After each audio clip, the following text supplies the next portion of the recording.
How do you find the right therapist?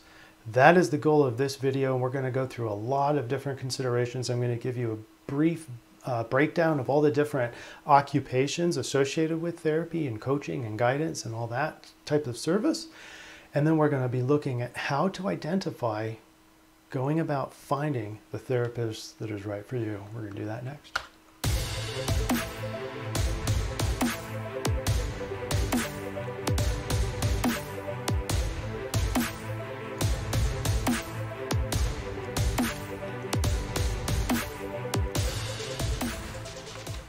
My name is Chris McClary. I'm a licensed counselor and advanced and alcohol and drug counselor in the state of Arkansas, and I want to help you find the right therapist.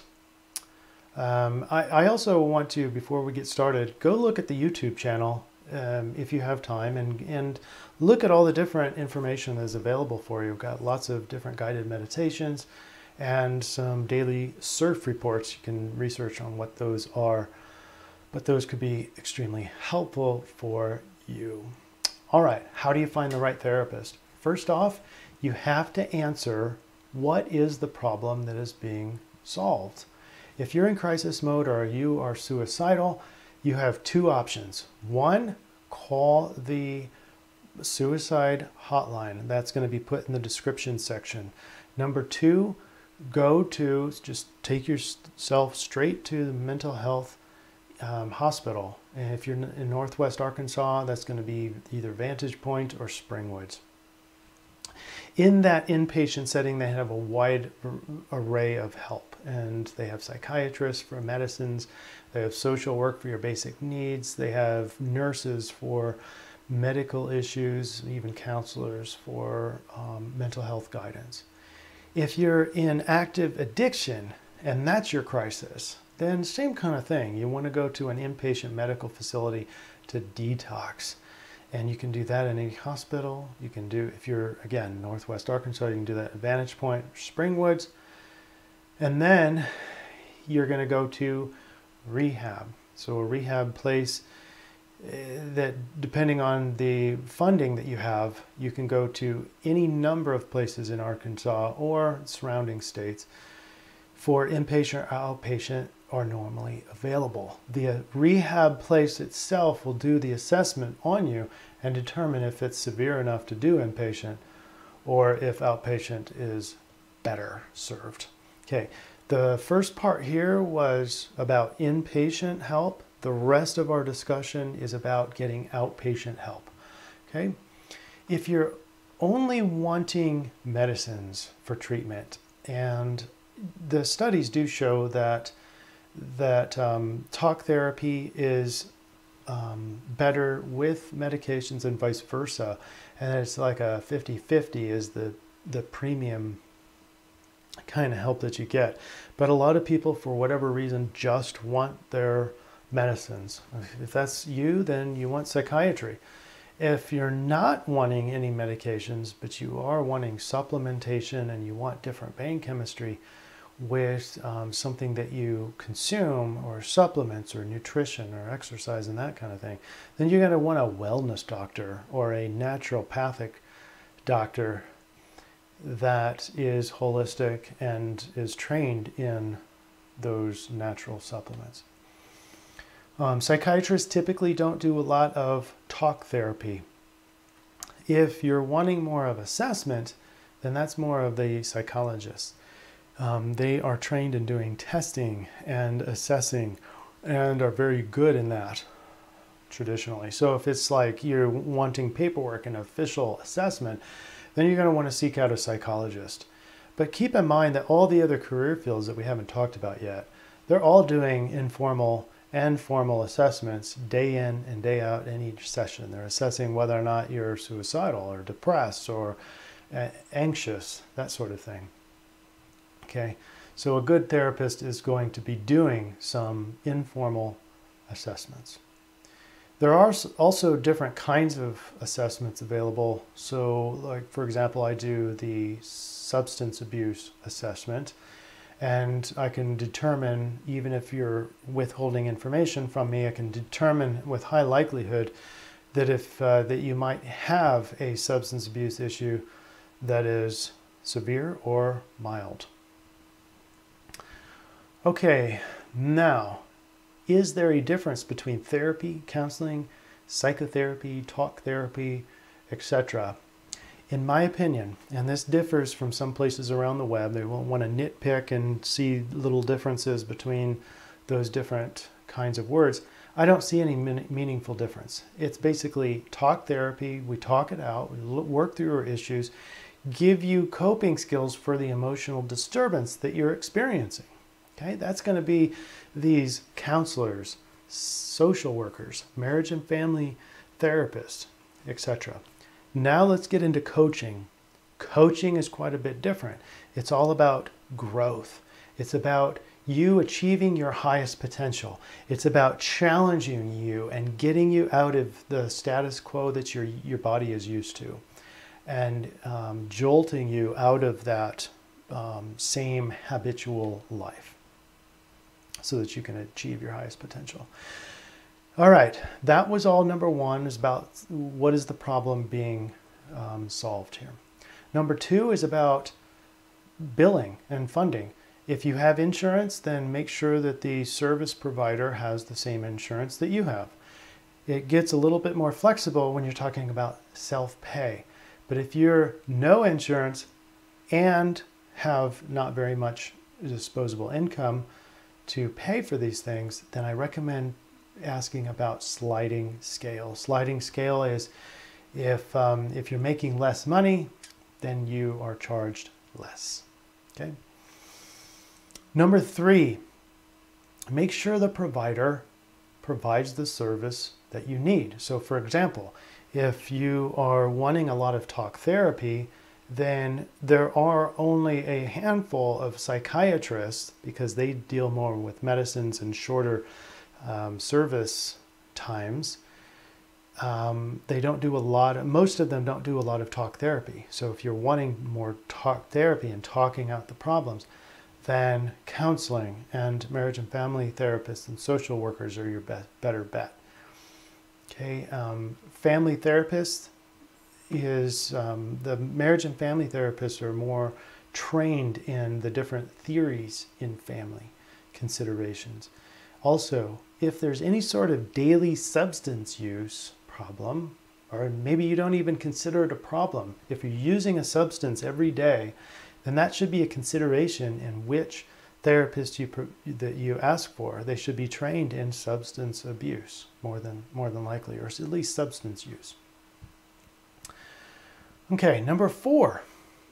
This is the one last thing to remember before you set out and actually establish a professional relationship. So you have a last chance. Do you have a chance to talk to them prior to setting up your first appointment? Do they sound cordial? Do they sound confident in their ability to help you in your problem? If they are not too confident, or if they're contentious, or if they seem irritated, discontinue.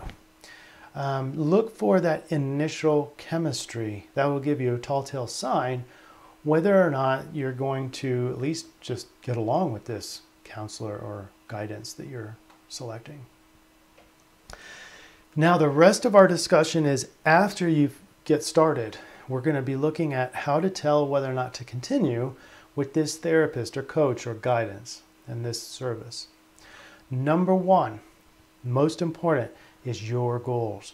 You must put in or establish, have a vision of what you want to get out of this particular service. If you don't have a vision, then it's hard to get anything really done. And then furthermore, if you don't have a vision or a goal for your own personal goals, then you're going to have a hard time deciding whether or not to stick with this counselor. You might end up just starting to complain about the counselor when really you need to, maybe you don't have a clear enough vision of what you want to get out of it. So have a general idea before your first session of what you want to get done in those therapy sessions, okay?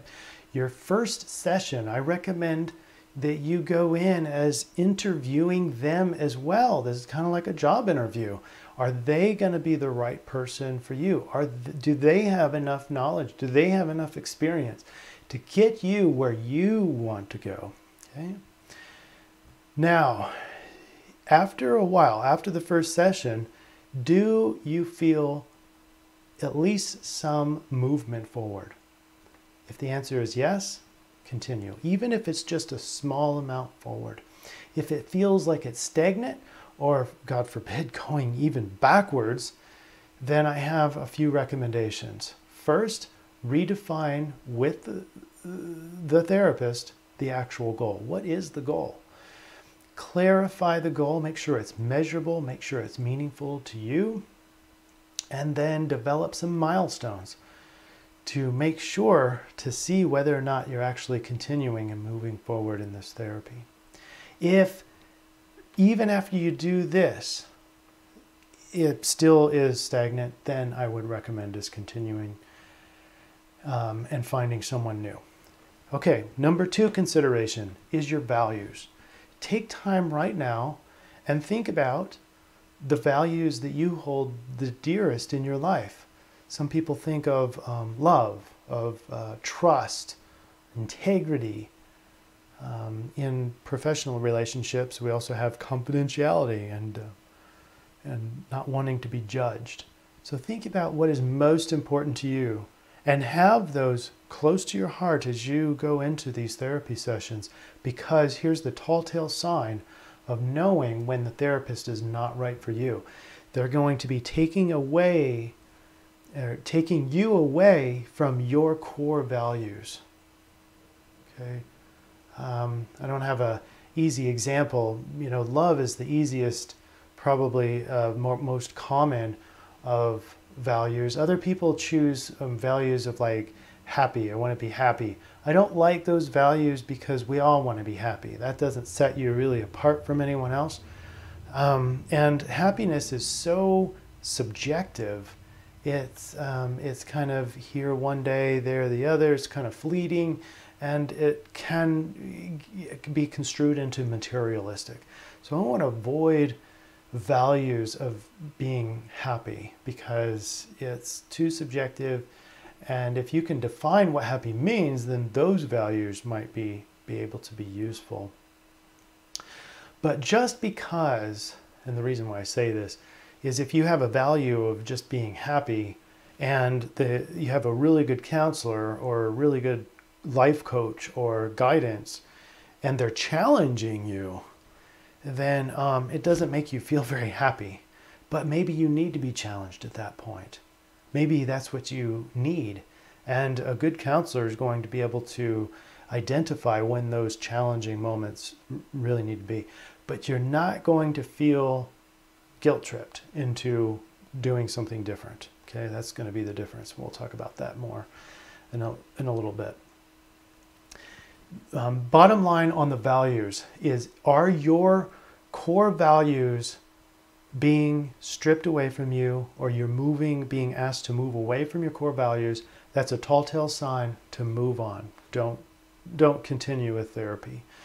If your core values are being strengthened, which is should be commensurate with your overall vision and goals, then you're also moving towards those goals and your values are strengthening, and the therapist or guidance is getting you closer to your values, then continue. Definitely continue.